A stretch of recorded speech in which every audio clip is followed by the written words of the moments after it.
Hello, hello, hello. Welcome to my channel. This is Sanchino Plays, and now y'all get to hear my voice.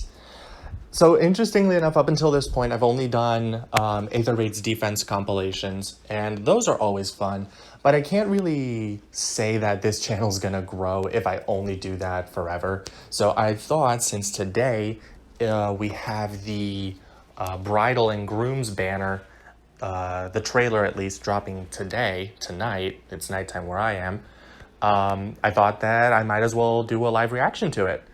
I already saw who the characters are based on like the thumbnail for the video.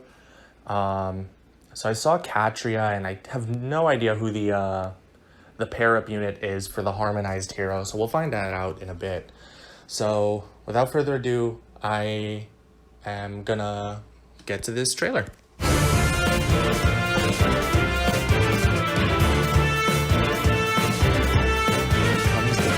So obviously it was going to be Brides and Grooms based on the calendar, which focuses on reruns. And we're already getting characters a that couple I do in not love, recognize. bound together by a holy vow. It is a magnificent thing. Up until the end of the video. So Soul, Staff Cavalry, I'm already seeing Sea Dual Cavalry, and Odd Recoveries actually making a return. So already two interesting stuff there. Our red unit for this banner. What do you think of the dress? Shauna. Good? Definitely an upgrade from being Desperation Fodder. She actually gets an alt, interesting, and she's a red bow flyer, rose quartz bow. All the Steven Universe fans. Here comes the bride! But okay, this is looking interesting so far. And she has a trace skill, a new far trace skill.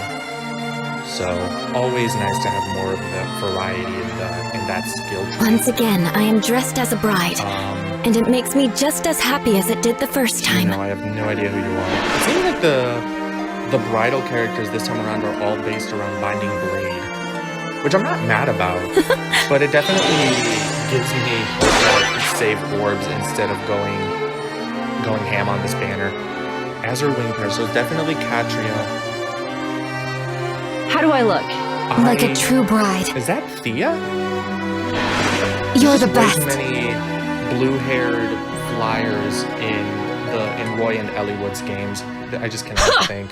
But she's an axe flyer. By your side. So now Katria actually has an alt in all three of the basic weapon types. She has a lance, a sword, and an axe alt. Interesting. Harmonized Skill, granting Desperation, Resonance Blades, and if unit initiates combat, something, I couldn't read that. We'll look at it later on. But You the look stat line radiant. As do you. already. Doesn't seem anything groundbreaking. Wait for me. Compared to other units that we've gotten recently. You're not alone. But she's definitely gonna have some sort of a niche. I just need to We bring actually love. what everyone's weapons are. It doesn't seem like there's any inheritable weapons either, aside from Juno's, but that's based on her being reinforced by the Elk unit.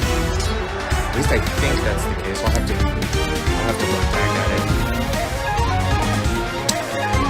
Obviously, like other seasonal banners, there will not be a spark system on this, so if you do not get the characters that you want, then that's tough luck, unfortunately.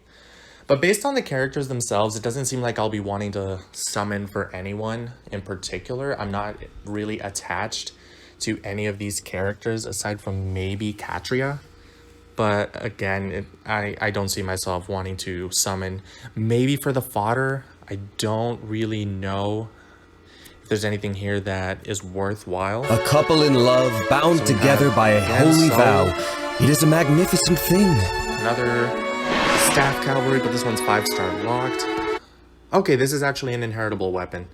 Observance Staff. If unit is within 3 spaces of 2 allies in a support partner pair, grants attack, defense, speed, res +6 to unit, and neutralizes foes' bonuses during combat. So it's a similar condition to Nina's Spy Song Bow, where she has to be within 3 spaces of a support pair-up in order to get stats and self-healing.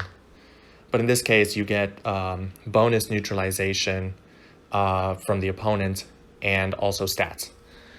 Return plus, that is that makes Sol the second unit in the game to have return plus after Sarah. Deluge Bomb, not as interesting. Sea-Dual Cavalry 4. That is actually pretty interesting. I don't think that I'll be wanting to try to get that, though. I don't use any colorless cavalry units aside from Legendary Leaf in Arena. And Legendary Leaf has the pair up legendary effect, so he doesn't need Sea-Dual Cav.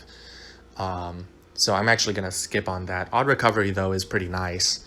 If anyone missed the opportunity to get it during the Winter Banner with Sephiran, this is another opportunity to get Odd Recover. So if you need the skill, then Sol's definitely going to be someone to get. Observance Staff is actually pretty interesting. But again, that condition to activate the weapon just seems kind of off-putting to me personally, because it really limits what units you can use, and you kind of, well, it can limit what units you use, but... Good? Too good? Anyway, moving on, we have getting quite the upgrade from being relegated to desperation fodder. I don't think I've ever seen anyone build her in years. She has the Rose Quartz Bow, effective against flying, as all bows are. It grants attack +3, so that's interesting. Well, good for her offenses at least. If unit initiates combat, or if unit is within 2 spaces of an ally, so just an ally, deals damage equal to 20% of unit speed and grants attack speed +6 to unit during combat. So it's basically like a Swift Sparrow effect if she initiates combat, or if she's just within 2 spaces of an ally, does not have to be a support partner. Deals damage equal to 20% of unit speed, though. That's true damage right there. So I'm guessing that people who build her are going to want to stack up on her speed, which her kit does not exactly do as well, at least at first glance. She has Swift Sparrow 3, which is great, but having attack defense based B and C skills don't really do much for her weapon. So I mean, you're definitely going to want to give her other skills aside from what she has by default. Attack defense Fartrave is pretty trace is pretty interesting. Definitely going to be useful on cavalry bow units, but that's just about it. Oh, and cavalry and flyer bow units is what I mean to say. So it's pretty limiting in like who can take advantage of it, but it's still definitely going to see some use. I could definitely see myself wanting that on Legendary Leaf if only S-Drink didn't score more in Arena. Attack defense rating is always nice, always good fodder as well if you end up summoning a Shana and do not want to use her. So yeah, all in all, good fodder from a unit. Might be a good unit on her own. Once again, I am dressed as a bride, and it makes me just as happy as it did the first time. I don't recognize any of these characters except for the ones that have been relegated to fodder. Okay, Love Bouquet. Grants attack res +4 to allies within 2 spaces during combat. If unit is within 2 spaces of an ally, grants attack res +4 to unit during combat. So it is basically like a joint drive attack and res effect. So I could definitely see Love Bouquet having some use in higher play, but it's going to be pretty niche.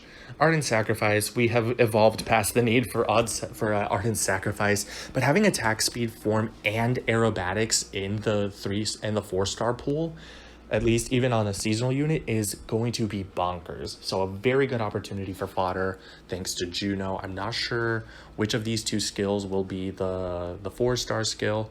Probably going to be aerobatics. Aerobatics is a much older skill. Attack speed form is a very useful skill, niche situations, but it definitely has its purpose. So it's probably going to be aerobatics in the 4-star pool.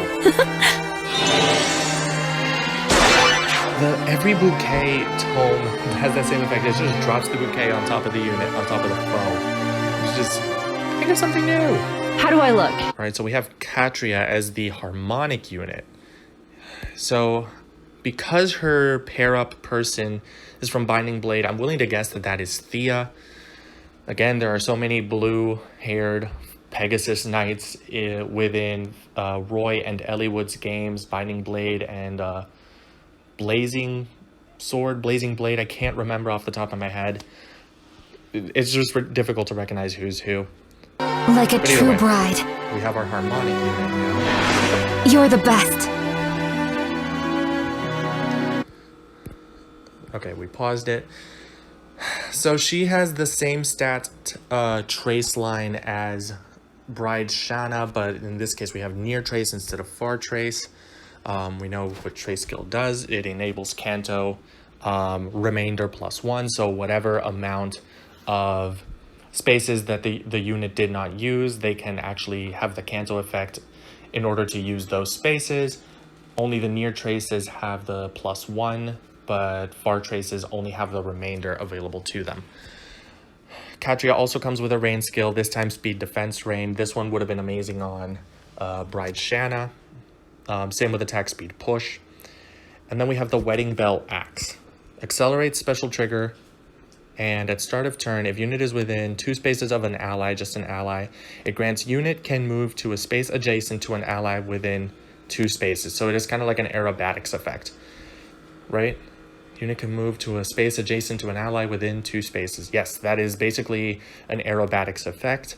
And triangle attack, that is a new effect. And it gives this effect to unit and allies within 2 spaces. If the unit initiates combat, or if unit is within 2 spaces of an ally, it grants the same effect that Shanna's weapon does, which is the attack speed +6 during combat. Triangle attack is new. If unit initiates combat and 2 or more allies, excluding the unit, with triangle attack are within 2 spaces, unit attacks twice. Okay. So it seems to be sort of a throwback to the weapon refines that Katria, Est, and Pala have, where if they are within 2 spaces of a certain type of ally, they gain a brave effect. So they can attack up to 4 times in a single round of combat. However, in this case, it is contingent on the triangle attack condition being granted to 2 other units or more, which is easy to do in Aether Raid's offense, actually. So this is going to be very interesting in Aether Raids. This would be like maybe the one unit that I would try to consider summoning for, but maybe just a one-off copy. It doesn't seem like I'll need too many merges based on the stats that she has. But it is also By your going to side. make her an amazing Gale Puncher as well, with the potential Brave effect and the -1 special cooldown from her weapon. So here we see the trace effect going on. Now, Harmonized Skill. We do need to see this. Grants the following effects to unit and allies from the same titles as unit for 1 turn. Okay, so it's Thea from Binding Blade, and we have Shadows of Valentia.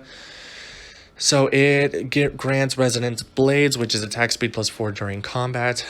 Grants Desperation, which is the same effect that Duo Byleth gives to herself when she uses her duo skill. And then if unit initiates combat, unit makes a guaranteed follow-up attack. I cannot remember which skill it is that gives the guaranteed follow-up attack. It seems like a reverse quick riposte in the sense that you, instead of getting a guaranteed follow-up attack when you're within a certain HP threshold, and if you get attacked by the opponent, it's when you initiate combat, and it has no HP condition because it is a harmonized skill. Which for Aether Raid's offense means you need to either get rid of the duo units on the opposite team or make sure that there is no working duo's hindrance in order to even be able to activate this. I'm wondering if the being able to make a guaranteed follow-up attack... Well, actually, this would stack with the potential Brave effect of Katria's weapon. Because if she attacks twice because of her weapon and the condition that it requires, and then can make a guaranteed follow-up attack thanks to her Harmonized skill, then she can very easily attack 4 times in a single round of combat, and therefore easily proc Gale Force. And it would seem that Zalat, Avowed Groom, that is our next Tempest Trials unit. Fire Emblem Wiki, we have Zalat here. He's an Ilian mercenary knight. Okay. it's likely that they'll make him another Lance Cavalier. If so, then I don't think that he's going to have to work very hard in order to carve out a niche for himself, especially when we just got Fallen Orson. So that's going to be very interesting for sure. So my final thoughts on this banner, I think I'm going to skip the banner. The characters themselves, I'm not particularly attached to them. I did not play Binding Blade personally, so I don't think that I'm particularly compelled to summon anyone except for maybe the Katria Harmonized hero. Even then, the fact that she's a melee flyer, even with all of the buffs that she has, in hindsight, I think that she'd have an interesting niche, but I don't think she's going to be the best unit out there. I watch me eat my words as soon as I see her in a defense replay. We'll find out, in maybe not this season, but the next. Other than that, the banner has really good fodder, and it has skills that people were wanting. Sea-Dual Cavalry is going to be a very good skill to use on older units that you might want to use in Arena, namely things like Brave Lynn, Brave Veronica, things of that nature. But the only colorless cavalry unit that I use in Arena is Legendary Leaf, and he does not need the skill. So that is a skip for me. However, Soul having odd recovery and return is definitely a good opportunity for you to get those skills if you have not summoned a Sarah or you missed getting Sephiroth on the Winter banner. So those are going to be two very good skills that you could try to get, especially if you want to do a return trap. Honestly, that may be a reason to try and summon for a Soul, but again, I already have Sarah. I have 2 units with odd recovery and a Sephiroth that I can still fodder. I can build my own return trap cavalry unit if I wanted to. So that's a skip. But yeah, very good fodder. The new trace skills are definitely going to open up more options for cavalry and flying units as well. And obviously range skills are very good for flyers. Though in this case, these are only going to benefit your physically oriented flyers. So, you know, daggers, bows, melee, things of that nature. So yeah, honestly, I think I'm going to skip this banner. Also in hindsight, I think I mentioned the possibility of Zalat being a Lance Cavalry unit. I completely forgot that in the trailer he shows up as an Axe Cavalry unit. So the 3rd Tempest Trials Axe Cavalry unit in a very short amount of time after Pelagian Chris and Spring Sele. So even as an Axe Cavalier, he's going to be fighting very hard to try to carve out a niche for himself. My guess is that his axe is going to be inheritable, and it'll basically have the same effect as Juno's weapon, however targeting defense instead of res. So, you know, take that, do with that what you will. So again, personally, I think I'm not going to be summoning too much on this banner, if at all, but I wish you all the very best of luck in your summons if you do want to summon for anyone on this new edition of the Bridal banner. And yeah, happy summoning. Hope you all get the things that you want, whether it's a particular unit or particular fodder. And that's it for today's video. Thank you so much for your time and for watching, and this is Sanchino Plays, signing off.